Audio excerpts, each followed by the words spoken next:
Welcome back, everyone. I hate to break the news, but you already know it. Clay County students head back to school next week. And earlier this week, school officials laid out their plans to keep students safe and secure schools to prevent any mass shootings or any dangers in the school. So joining me now, and thank you so much for coming in. We know it's a busy time for you all. Clay County School Police Chief Kenneth Wagner and also Safety Specialist Stephen Mills. Let's talk about it. Sheriff Cook came out with an extensive plan. Really, you guys have been working all summer coming up with ideas and ways to secure the schools and make sure that kids are safe. Can you run through that kind of multi-tiered approach that you're doing this year?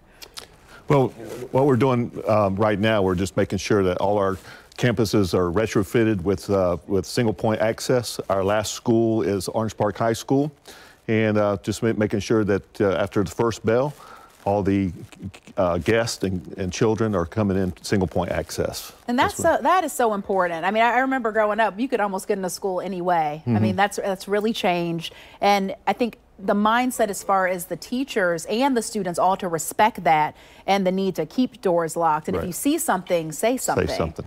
And that's and that goes for everywhere. I'm trying to develop a culture around the county with bus drivers and custodians. If they see something, say something, because the bus drivers are on around the campuses all throughout the county. So I had a meeting with them just the other day to, if they see something, if they see a gate open, they can shut it or get someone to shut it. And also, anybody can call an emergency lockdown at a school, even a bus driver, even a custodian. Okay, so that's important. That's been feel trained, empowered to do that. You know, Chief, you see things like Uvalde, and I believe in my heart that these are anomalies and that we're not going to see these types of horrible mass shootings.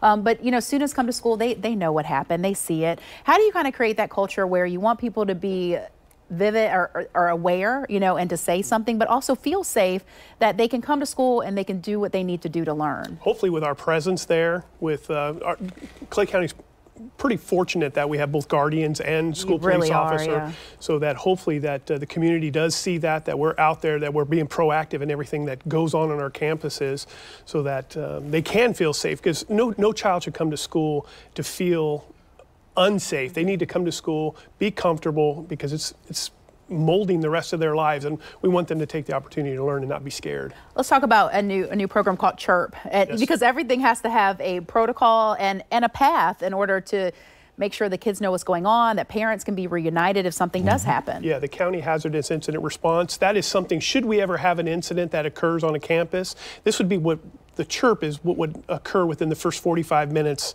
of an incident, is help stabilizing the situation, getting crisis messaging out, unified messaging from all the partners, whether it's law enforcement, fire rescue, or the school district, getting our community aware so how they can reunite, because obviously the day is going to be over at that point, getting it as seamless as possible to bring our children back together, make them feel safe, and make our community members feel safe. Something we're very aware of is that when we get word of stuff and we say it on the news, it immediately is a red flag. All the parents in that district, they want to know which school, and then it goes down to, then those parents are very concerned, and the first thing they want to do is run to the school to get their kids.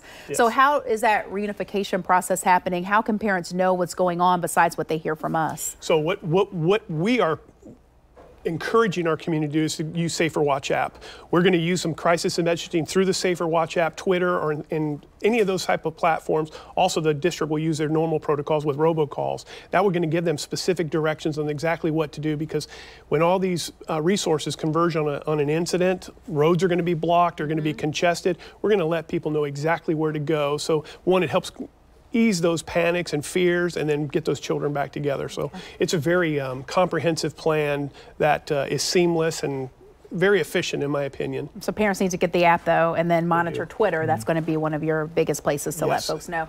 And I just want to point out, sometimes kids do stupid stuff and they prank and they do those types of things.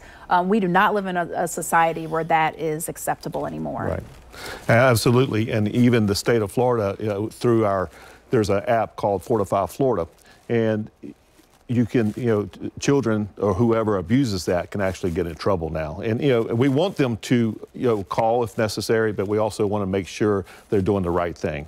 And there's a warning. Once they turn on the app, there's going to be a warning that this, if you report something that's not correct, Right. you could There be, will be you could, there will be consequences, consequences. So the state has actually, ramped up that, because we were getting all kind of foolish, Right. I know.